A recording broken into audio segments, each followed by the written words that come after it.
Principio ni final, es tu plan, por siempre lo será.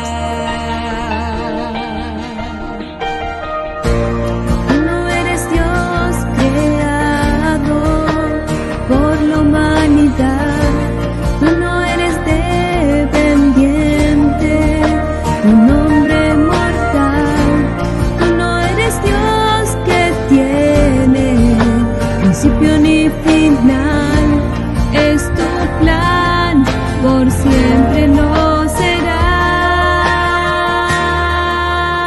Solo tú eres Dios, antes de la creación, en tu trono estás.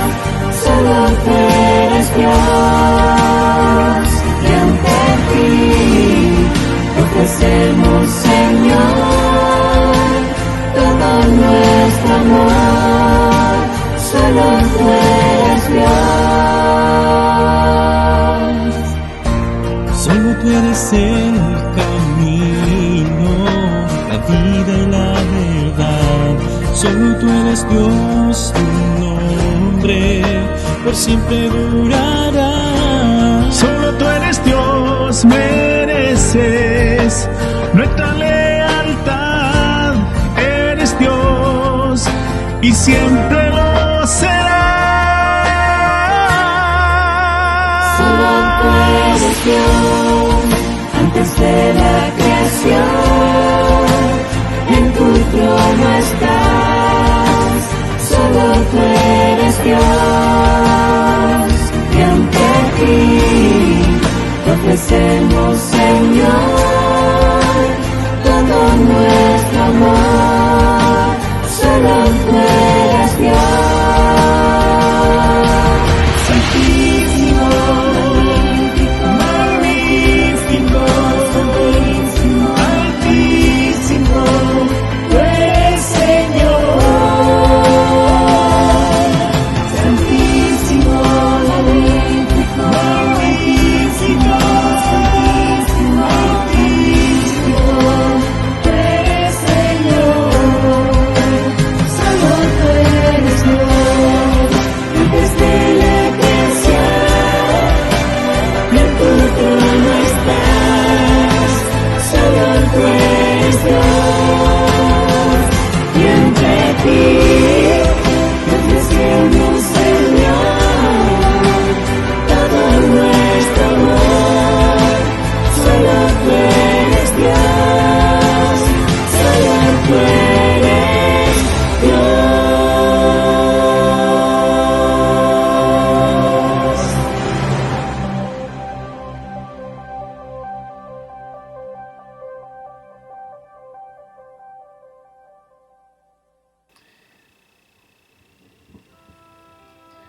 Agradecemos al conjunto Salem que nos ha acompañado en esta oportunidad con esta hermosa parte musical al comienzo de nuestro programa de sección 2. La sección que hacemos para nuestra escuela sabática virtual. Mis hermanos, es un gusto saludarles, mis hermanas, mis amigos. Decirles que, como siempre, para mí es un placer y un privilegio compartir con ustedes este programa que hacemos con mucho cariño y dedicación para todos. Queremos, en primer lugar, agradecer a nuestro Dios por esta nueva oportunidad que nos da de compartir este espacio. También pedirle su dirección, porque lo hacemos para honrar su nombre y colaborar con el trabajo de la iglesia. Esta semana estamos estudiando una hermosa lección. Bueno, como todas las lecciones anteriores, todas las lecciones de este trimestre han estado muy interesantes. Ojalá a ti también, mi querido hermano, hermana, te esté pasando lo mismo, que estés encontrando las lecciones muy interesantes. En esta oportunidad, nuestro programa lo vamos a dividir en dos partes. En la primera parte, vamos a hablar sobre la realidad de nuestra iglesia respecto de los grupos pequeños.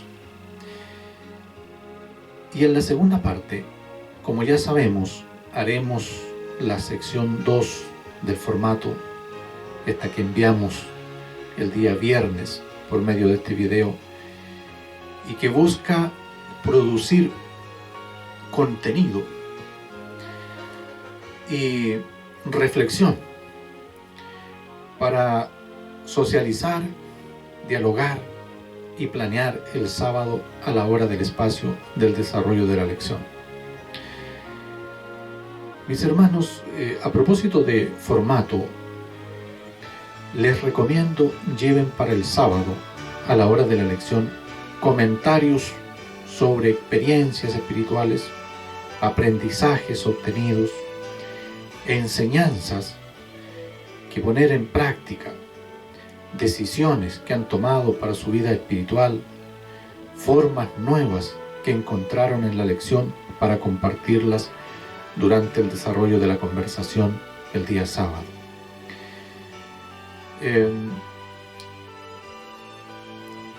Esto es importante, hermanos, porque de alguna manera queremos conectarlas con nuestro trabajo misionero para llevar almas al conocimiento de la verdad de Dios. Ese es uno de los propósitos que queremos que se dé y que se produzca entre nosotros.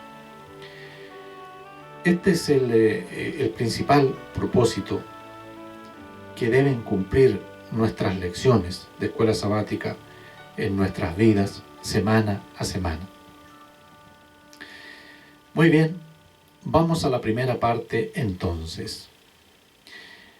El título de esta lección, la número 10, es una forma apasionante de participar. Eso dice nuestro folleto de escuela sabática. Y una forma apasionante de cómo participar en la iglesia son los grupos pequeños. Este tema, los grupos pequeños, para el análisis lo vamos a dividir en dos secciones. La primera sección va a ser desde la parte técnica o estratégica de cómo funciona dentro de la iglesia local los grupos pequeños.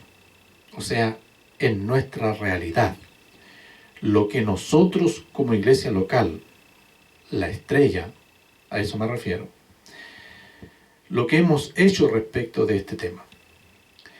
En la segunda sección vamos a ver este tema, grupos pequeños, de lo que estamos hablando, desde la perspectiva bíblica, o sea, cómo nace la idea de los grupos pequeños en la Biblia. Porque este no es, este es un modelo bíblico, es un modelo divino y no es capricho de algún líder religioso que pudo tener una buena idea en algún momento.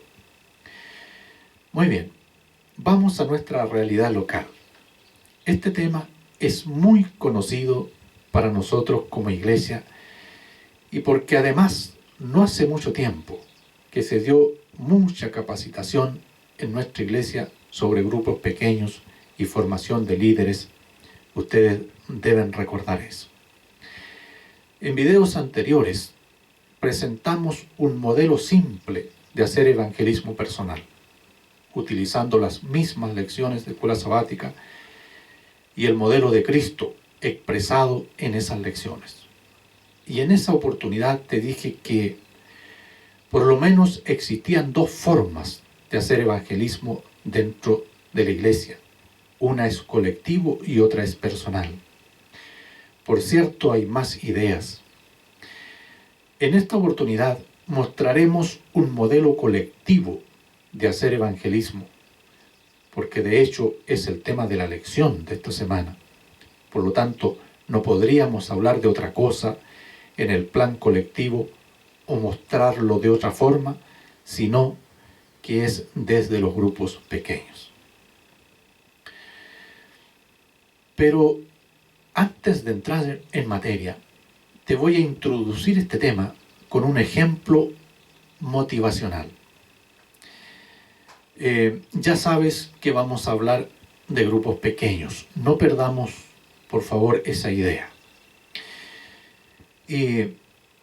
Hablando de motivación, dentro de la forma grupo pequeño como estrategia, hay dos conceptos que destacar que me parece que en la dinámica de los grupos pequeños son fundamentales. Y para eso, mi hermano, mi hermana, te sugiero pongas mucha atención en esta parte. Hablando de estos dos conceptos, uno es el sentido de pertenencia al grupo. Sentido de pertenencia al grupo. Y el otro es el sentido de identidad con el grupo. Para entender un poquito el sentido de pertenencia y de identidad, vamos a poner el siguiente ejemplo.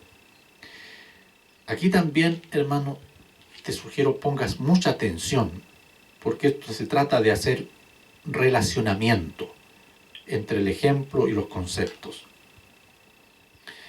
Entonces pongamos mucha atención, porque vamos a demostrar cómo funcionan estos dos conceptos en los grupos sociales. Vamos al ejemplo. Todos conocemos las ovejas. Vamos a suponer que en una pradera podemos ver un rebaño de 50 ovejas, tranquilamente pastando. Las ovejas, por lo general, en su comportamiento son tranquilas. Pero también podemos ver la más pura representación de la avidez y del hambre mientras se alimentan. Las ovejas tienen un apetito voraz y pasan la mayoría del tiempo alimentándose. Hasta de noche comen las ovejas. Pero ¿qué ocurre con la tranquilidad de las ovejas si tú en un momento te echas a correr a toda velocidad en dirección del rebaño, que normalmente está en un solo grupo? Antes que entres en su zona de seguridad del rebaño, se produce la huida de las ovejas en una estampida, y ahora vemos corriendo ovejas en distintas direcciones, porque esa es su estrategia de defensa, y solo en segundos y a varias decenas de metros de ti ya están todas reunidas nuevamente en un grupo más cohesionado todavía, dándose protección. La fuerte atracción social de pertenecer al grupo e identificarse con él en sociología y antropología se llama instinto gregario. Ya podemos ir comprendiendo cómo funciona el sentido de pertenencia y de identidad en el caso del rebaño de ovejas. Pero déjame continuar, aunque ya creo que te diste cuenta a dónde es que quiero llegar. Si en este rebaño hubiera una madre oveja con su cordero recién nacido, apenas tambaleándose allí y dando sus primeros pasos, esta madre tendría que poner en la balanza el sentido de pertenencia al grupo y huir con el rebaño, o su instinto maternal y quedarse con su cría. Esta toma de decisiones debe llevarle apenas a un par de segundos, considerando que los animales no razonan, sino que actúan por instinto. Ya sabemos que la balanza se inclinaría al sentido de pertenencia al grupo, porque se identifica con el rebaño y seguro va a ir con las otras ovejas, abandonando a su cría. Así es como hay muchas ovejas que pierden sus corderos recién nacidos a manos de los depredadores, y los granjeros lo saben muy bien. Entonces, ¿qué es el sentido de pertenencia y de identidad en un grupo? Esa es la pregunta.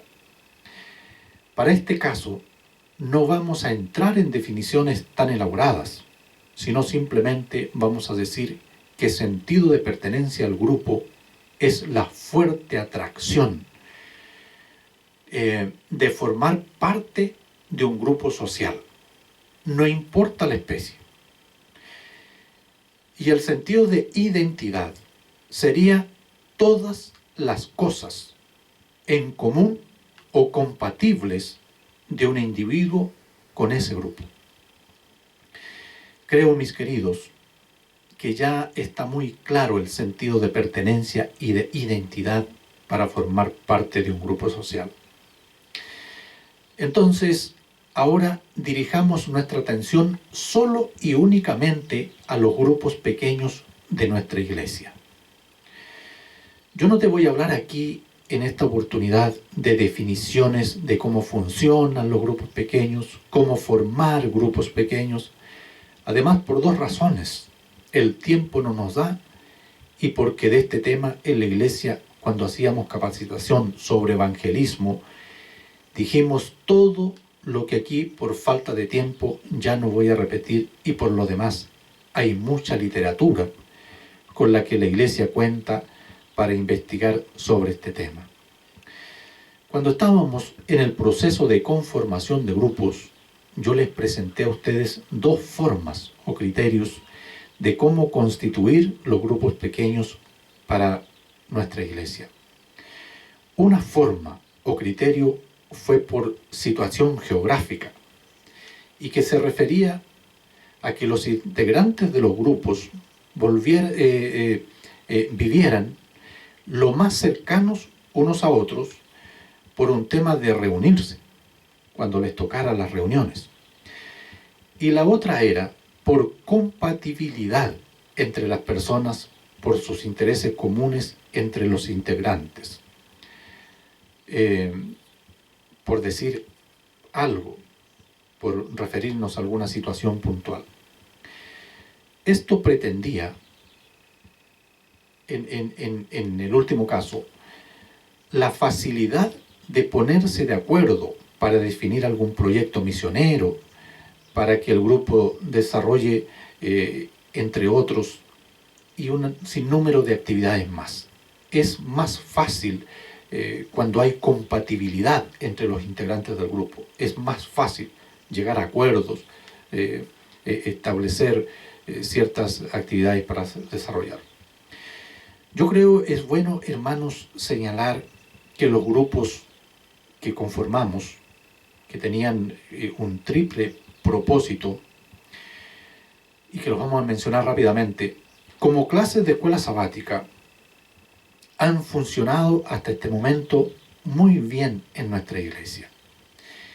Como unidad de acción, que ya en un momento lo definimos que era, ya no tanto.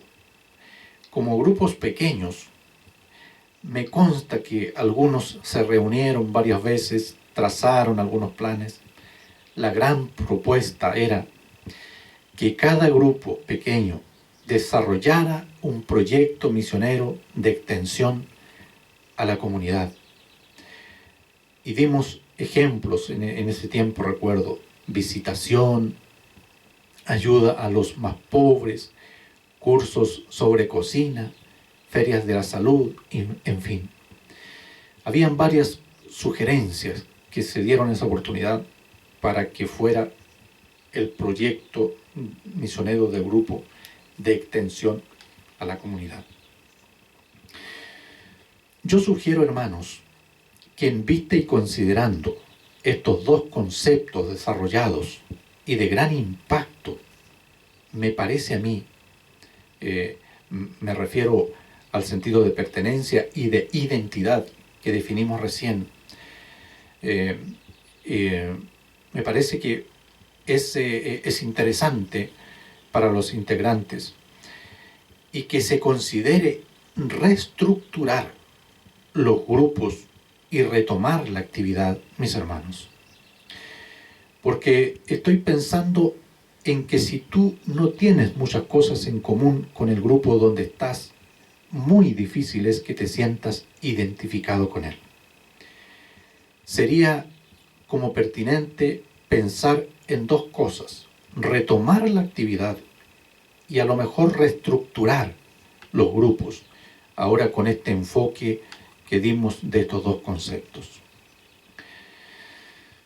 Muy bien, así hemos llegado a la segunda sección de nuestra presentación en esta parte donde dijimos que vamos a abordar este tema desde la perspectiva bíblica. El origen bíblico de los grupos pequeños es lo que vamos a abordar en este momento. Vamos a considerar brevemente el origen bíblico y del espíritu de profecía como base de esa forma y estructura de trabajo misionero de la Iglesia.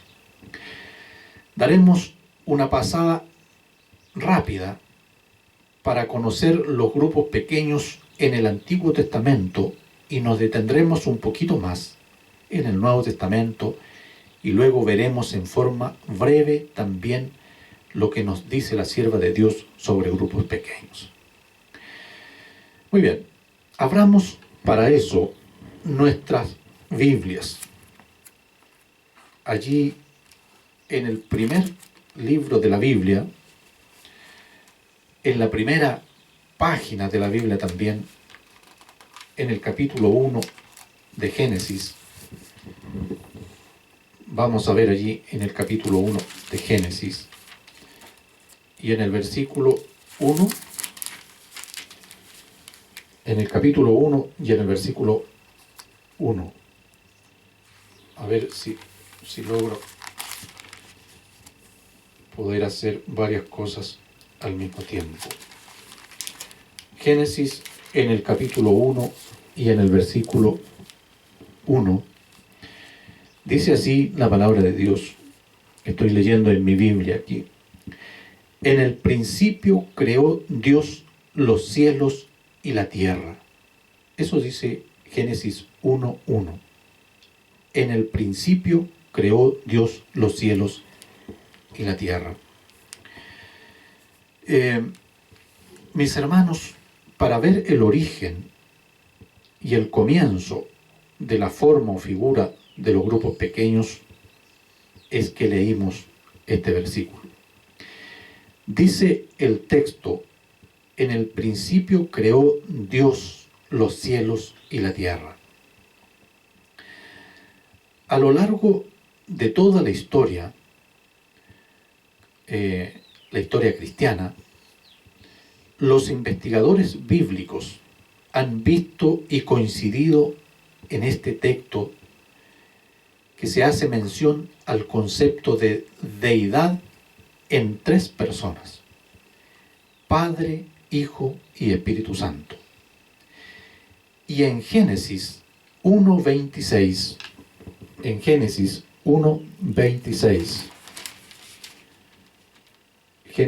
1:26 dice: entonces dijo Dios, hagamos al hombre a nuestra imagen, conforme a nuestra semejanza, y señoree en los peces del mar, en las aves de los cielos, en las bestias, y en toda tierra, y en todo animal que se arrastre sobre la tierra. Eso dice Génesis 1:26. El texto dice, hagamos al hombre a nuestra imagen conforme a nuestra semejanza. La Biblia enseña que el Padre, el Hijo y el Espíritu Santo existieron juntos desde toda la eternidad en compañerismo íntimo, abundante y en amor mutuo. El amor reflejado en la relación de los miembros de la deidad y su cooperación en la creación y la redención es un ejemplo para los grupos pequeños de hoy. O sea, la primera idea de grupo pequeño está en los inicios de la historia de este planeta. Y reiteramos, como podemos ver, es de origen divino. Ahora bien, este modelo lo vemos nuevamente en el Nuevo Testamento, en el ministerio de Jesús y sus discípulos. Y vamos a leer algunos versículos allí. Vamos a abrir nuestra Biblia en Lucas. Vamos a abrir nuestra Biblia allí en Lucas. En el libro de San Lucas, en el capítulo 6 y en el versículo 12 y 13. Lucas 6, 12 y 13. Veamos allí, donde aparece el subtítulo la elección de los 12 apóstoles. El versículo 12 dice, en aquellos días él fue al monte a orar y pasó la noche orando a Dios. Y el versículo 13 dice, y cuando era de día, llamó a sus discípulos y escogió a 12 de ellos, a los cuales también llamó apóstoles.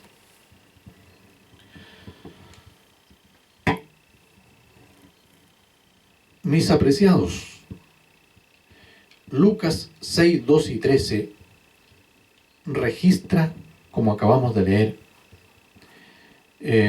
que escogió a 12 hombres entre sus seguidores.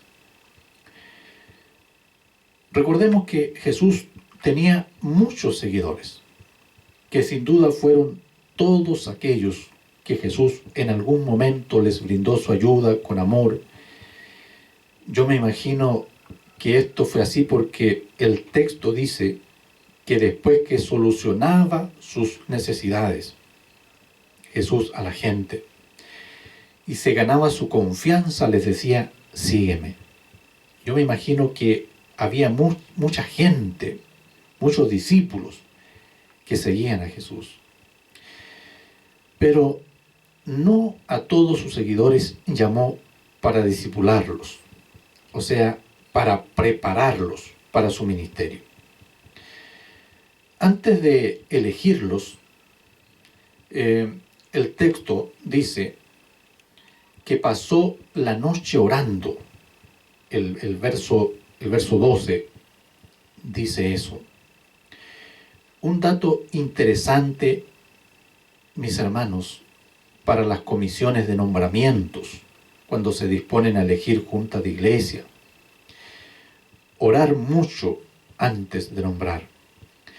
También para los departamentales de iglesias locales, cuando van a elegir el resto de su directiva, o cualquier nombramiento que se haga dentro de la iglesia. Orar. Jesús pasó la noche orando. Los dirigentes y los nombramientos, mis hermanos, los elige y los dirige Dios. Si no, Jesús les hubiera dicho a los discípulos, esta noche los voy a dejar solos para que entre ustedes elijan quién va a trabajar conmigo. Sabemos que así no funciona. En cualquier otra organización social actual, eso podría funcionar, dependiendo de muchas cosas y situaciones. Pero en lo que respecta a los planes de Dios y la iglesia, no funciona así. Dios, a través de la historia, ha conducido a su pueblo con dirigentes que Él ha elegido. Por eso es que Jesús se retiró a orar, o sea, a reunirse con su grupo pequeño, los otros dos componentes de la deidad, seguro a hacer planes y de paso a elegir la gente que iba a colaborar con Jesús en el plan de evangelismo. Así nos tenemos que imaginar qué sucedió en esa oportunidad. El verso 12 de Lucas da a entender que por la impresión del Espíritu Santo escogió a 12 hombres para hacerlos formar parte de su grupo pequeño con quien Jesús iba a trabajar. Quiere decir entonces que en la actualidad un grupo pequeño no podría exceder 12 miembros.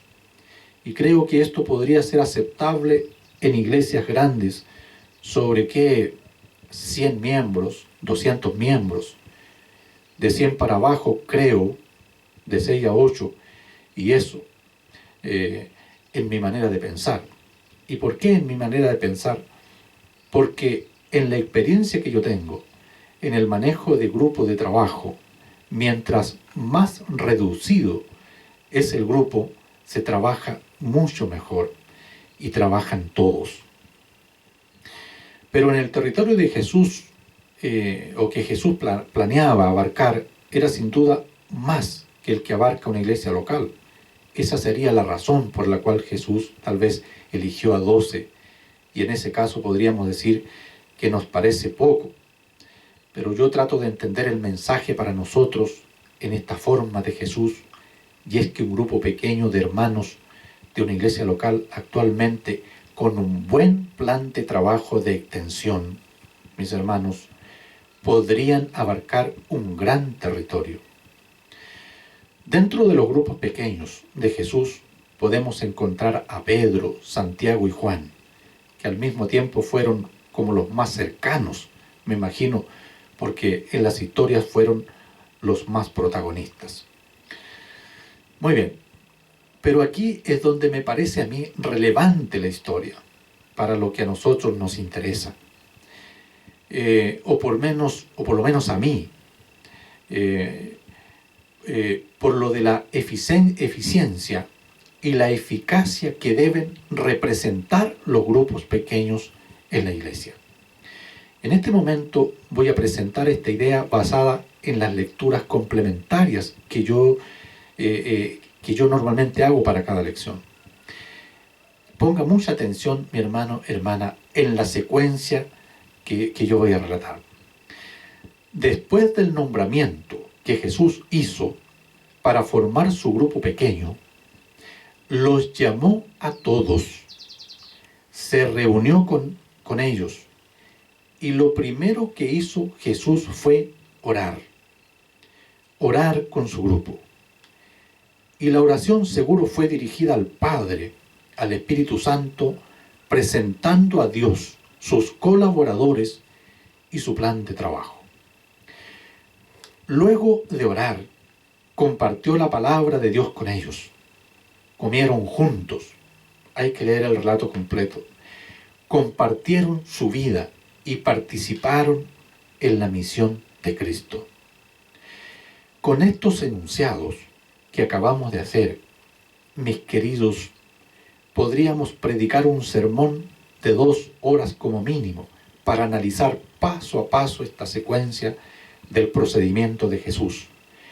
Porque es muy interesante, mis hermanos, especialmente para los líderes de grupo pequeño.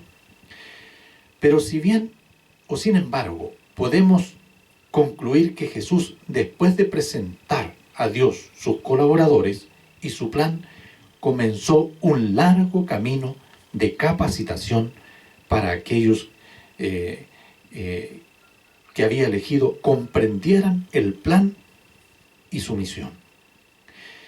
Yo me imagino a Jesús dando clases de buen comportamiento, dando clases de cómo hacer amigos, dando clases de paciencia, dando clases de trabajo en equipo, dando clases de trabajo colaborativo, y podríamos seguir nombrando situaciones que hoy no dejan de ser importantes para los grupos pequeños, porque el entrenamiento, la enseñanza y el aprendizaje nunca acaban en un grupo pequeño.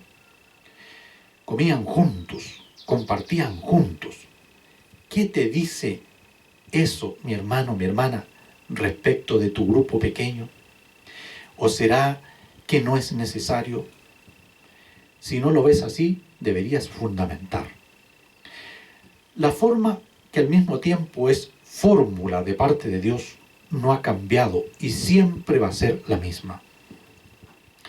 En el modelo de Jesús, orar, abrir las Escrituras, entrenar, confraternizar y participar en la misión, tampoco va a cambiar. Esa es la forma y la fórmula. Te recomiendo leas las historias de los evangelios en la Biblia para que imagines lo que le tocó hacer a Jesús como líder de grupo pequeño para adiestrar a estos hombres. No es una tarea fácil para los líderes, pero ¿sabes dónde estuvo la clave de Jesús como líder de grupo pequeño? En entrenar a sus hombres. Los líderes de la iglesia no se cansarían tanto en sus actividades y deberes, responsabilidades, si entrenaran a los miembros de la iglesia. Los líderes de grupos pequeños deben entrenar al grupo. A veces las reuniones de grupos pequeños no se desarrollan porque el líder no pudo estar, o a veces no hubo meditación en un día miércoles en la iglesia porque el predicador no llegó y la gente quedó toda ahí sentada esperando. El programa de escuela sabática comenzó tarde porque el director se atrasó y no llegó a la hora. El miembro de departamento o miembro de grupo pequeño, entre las cosas que debe saber mínimamente es cómo funciona el departamento o cómo funciona el grupo, porque eso es lo primero que se le debe enseñar. Cuando todos saben lo que cada uno debe hacer, todos trabajan más descansados, y cuando el líder no esté, todos saben lo que hay que hacer y no hay contratiempos de ningún tipo en las programaciones. Jesús preparó a esos hombres para que siguieran con el plan y la misión cuando Él ya no estuviera. El plan sin Jesús en esta tierra debía continuar tal como que si Él siguiera estando en esta tierra. ¿Le encuentras sentido ahora al comentario que te acabo de hacer? No olvides que esta fórmula te sirve incluso para tu vida personal y familiar en todo lo que allí emprendas. Como líder en tu casa, entrenas a tus hijos, comes con ellos, compartes con ellos, con tu esposa haces lo mismo. Conocen tus hijos cuál es tu plan para sacar adelante tu familia. ¿Cuál es la forma? Tus hijos están aprendiendo de ti lo correcto. Les estás enseñando a tus hijos las lecciones para que sean hombres y mujeres de bien. Cuando tú ya no estés en sus vidas, ellos puedan continuar su misión en favor de ellos mismos. ¿Por qué te menciono esto? Porque el grupo pequeño más importante y que está primero en el grupo pequeño de la iglesia es tu propio hogar. También porque todos tus aprendizajes y prácticas de tu vida en el grupo pequeño de tu casa las vas a traer inconscientemente a tu grupo pequeño en la iglesia, independiente a como sean.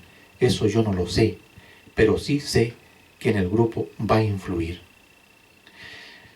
Vamos un poquito a los grupos pequeños desde la perspectiva del espíritu de profecía. Pero antes te digo que es conveniente que sigas leyendo sobre este tema y en este formato.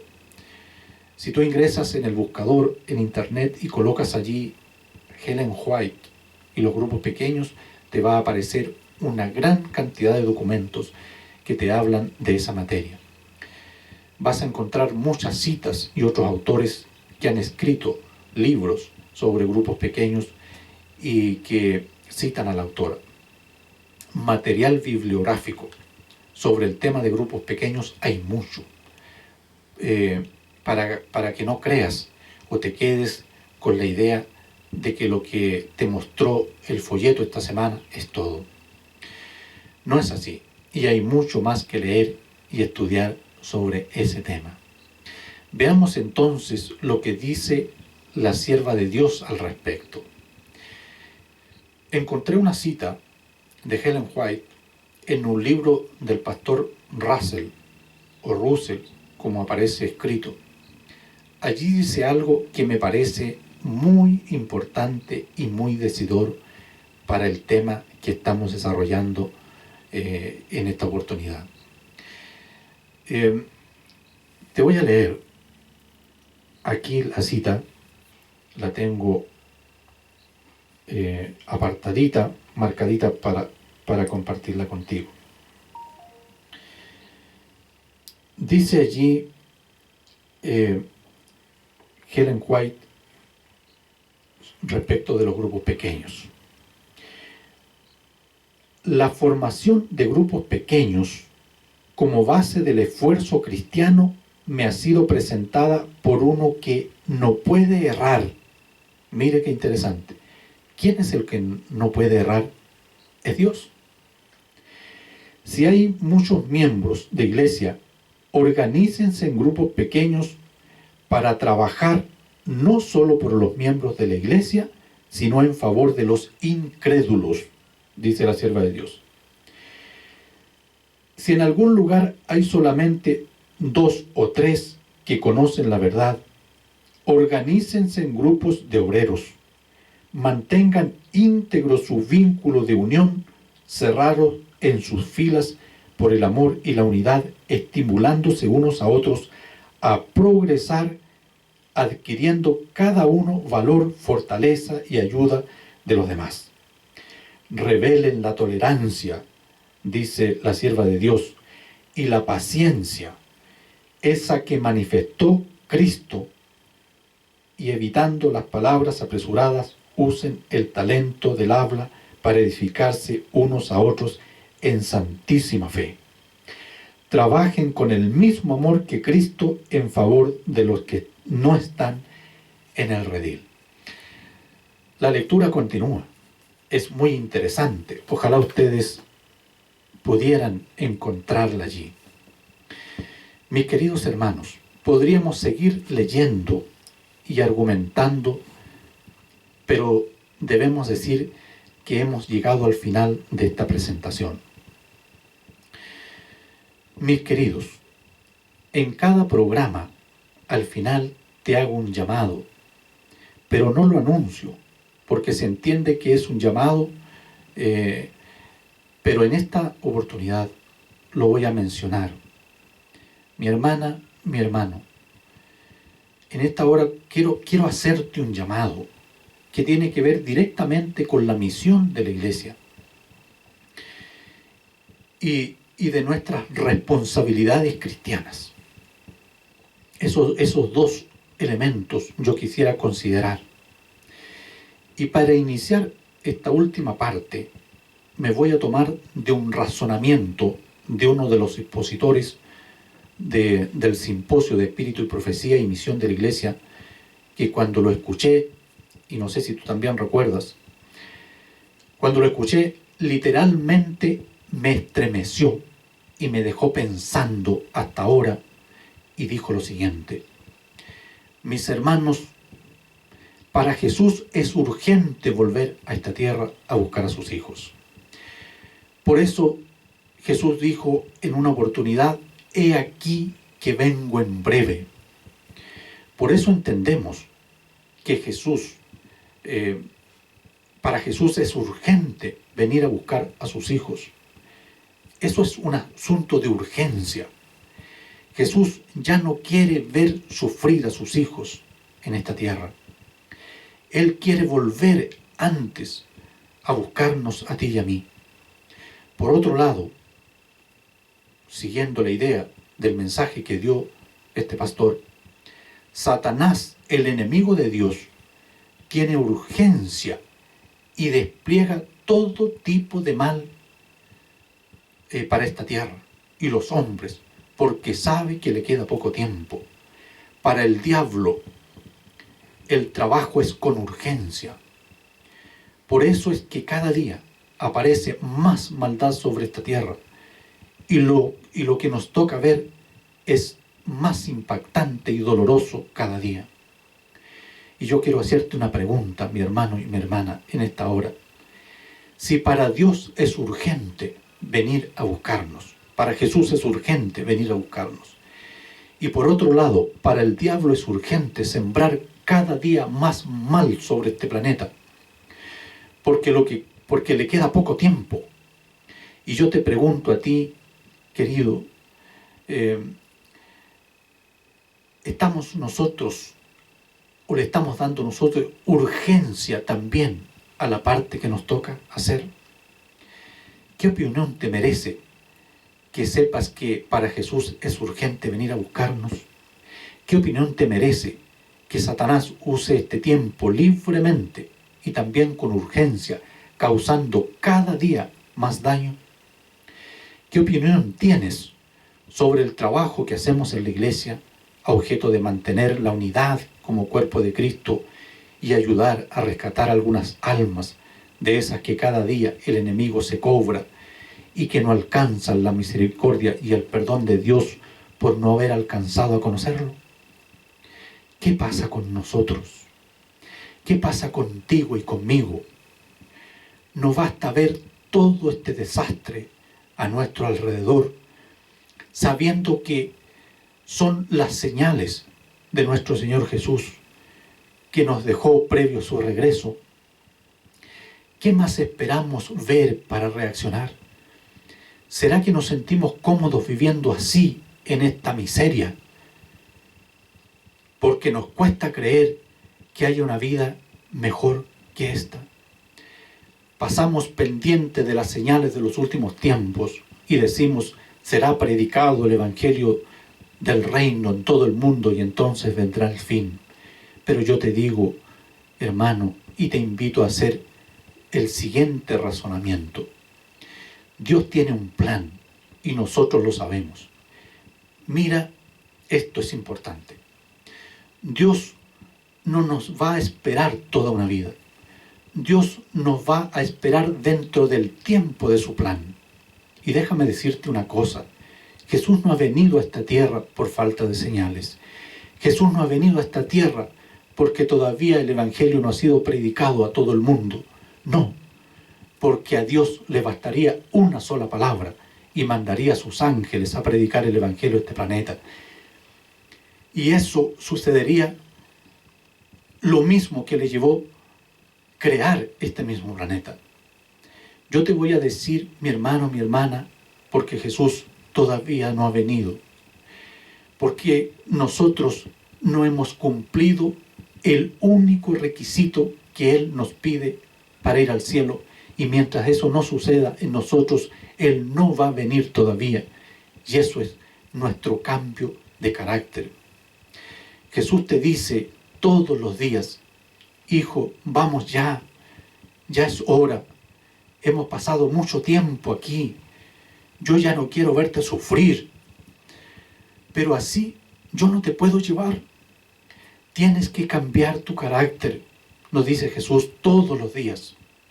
Mi hermano, mi hermana, yo te pregunto, ¿hay sentimientos de rencor en tu corazón? ¿Tienes un corazón lleno de ira y de celos que te hacen actuar mal con tu familia, con tus hermanos? Envidias todo lo que ves y maldices, calumnias. Mi hermano, mi hermana, yo te tengo una muy mala noticia para eso. En el cielo no habrá lugar para los mentirosos, los envidiosos, los que calumnian, los que maldicen. Mi hermano, mi hermana, queridos, Jesús no ha venido por falta de señales. Jesús no ha venido porque todavía espera que sus hijos moldeen su carácter a la imagen de Jesús. Cuando el carácter de Jesús sea reproducido en el carácter de sus hijos, Jesús vendrá a esta tierra. ¿Cuánto más vamos a esperar a Jesús? ¿Cuánto tiempo más vamos a pasar todavía sufriendo en esta tierra? ¿Cuánto más vamos a pasar viendo cómo hay gente que pierde y se pierde en esta tierra con muerte todos los días? ¿Cuánta gente más va a estar sufriendo en este mundo sin esperanza y lleno de sufrimiento? Te invito en este momento a ir a Jesús. Él nos va a aceptar tal cual estamos. Y pidámosle no separarnos más de su lado, porque en la medida que pasemos tiempo con Él, su carácter se irá reproduciendo en nosotros de a poco. Mi hermano, mi hermana, nuestra condición es así. Hoy, porque nos hemos alejado de Jesús, mientras estemos lejos de Jesús, seguiremos siendo los mismos. No nos confundamos que porque servimos a la iglesia, que porque predicamos, que porque damos estudios bíblicos, estamos listos para ir al cielo. Mi hermano querido, la única señal válida para nosotros del pronto regreso de Jesús a esta tierra será cuando nosotros permitamos que el carácter de Jesús sea reproducido en nosotros, en nuestro ser. Mi querido hermano, podría seguirte llamando, pero mientras Eric canta una hermosa alabanza, yo voy a estar orando por ti y orando por mí, para que Jesús nos ayude y nos tome con su mano y nunca más nos soltemos de Él. Podría seguirte argumentando y seguirte llamando. Solamente te digo, en este intertanto en que nos veamos al día sábado, que Dios te bendiga y Dios te guarde. Nos vemos. Cuídate mucho y Dios te bendiga grandemente. Es mi deseo y oración.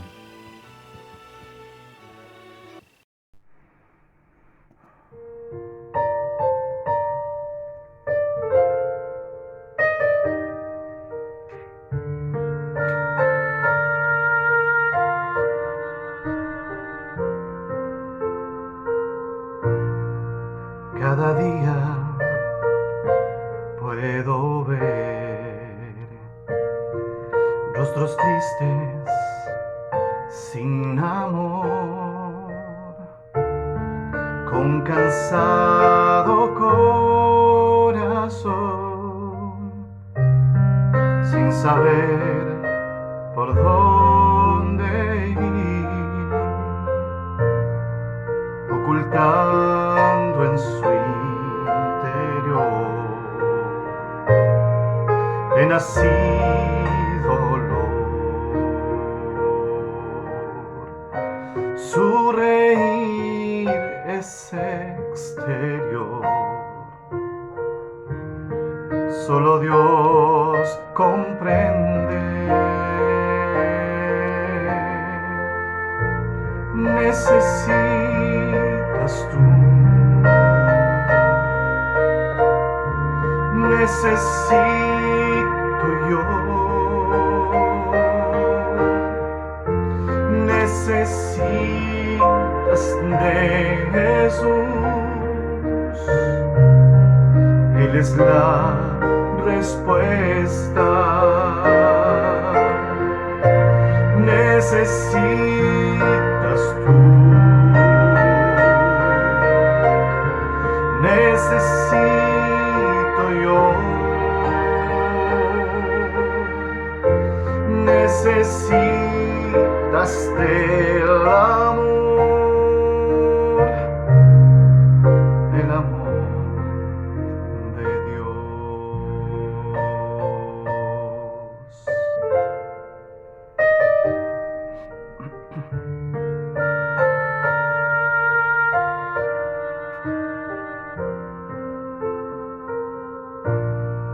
Él te llama con amor para darte salvación, pues Jesús te perdonó, con su sangre te compró.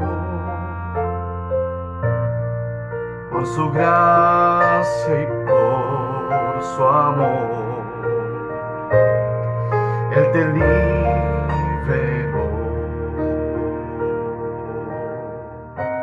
del dolor y del temor y te dio su paz. Necesitas tú, necesito yo, necesitas de Jesús. Él es la respuesta. Necesitas tú, necesito yo, necesitas de Jesús, necesitas de